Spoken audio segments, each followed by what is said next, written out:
So when we had his brother in here, Saxon and Vandal together, if one of the bit of meat was bigger than the other, they could tell which one was bigger, and they'd always fight over it, no matter what. So that's why we had to separate them. In the wild, these guys are known as carrions. So carrions are animals that are already dead, so they'll eat everything. So from the bone, from the fur to the teeth, they'll eat everything. They're very good scavengers, and they clean up the bush pretty good.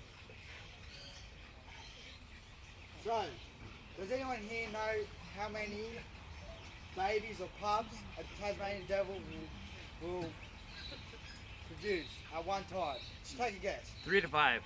3 to 5? 6. 24. You're the closest. They actually produce about 40 babies. What? Mum has 4 teeth. So the first 4 that latches onto the teeth are the ones that actually will survive. Eats the rest. But if you think about it, she just gave birth to 40 babies. That is pretty exhausting. Wow. So you know what she does to the others? She'll eat the other 36 just to get more energy back into her. And yeah. So Vander here loves his chicken. Didn't know that. Look at him sniffing for it. Pretty good. So what we do with these guys, sometimes they pace to stop that from pacing, as they do all the time, even in captivity. No matter how big the enclosure is, they will pace. So what we'll do is we'll spray blood, we'll drop a couple of roo poo just to give them like something to do. They'll smell, activities they'll do to keep them from pacing. We've got to do it. Otherwise it will just stress them out in the long run. Well, that's nice. Yeah, so these guys here are also endangered. You know why? Because there's something, it's a virus, it's called the facial tumour disease. In the wild, it's wiping out so many Tasmanian devils. What is? A facial tumour disease. So that is passed on by the saliva. So picture this.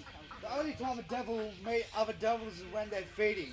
And when they're feeding, they can get a bit nippy and they'll bite. So if one devil has that disease and bites another devil, he's just passed on that infection.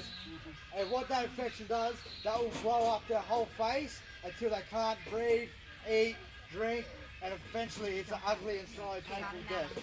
So places like Devil Ark, which are just conservation on devils themselves, so they just breed them and then slowly release them back to the wild. So they do a good job up there, and they produce a lot of pups, and they also pass them on to other zoos so they can breed and get that DNA and bloodline and pass it on too. So is it a virus or a bacteria or what? It's some sort. It's a tumor. It's like a cancer, cancerous disease. Yeah, I can They see are that. working on a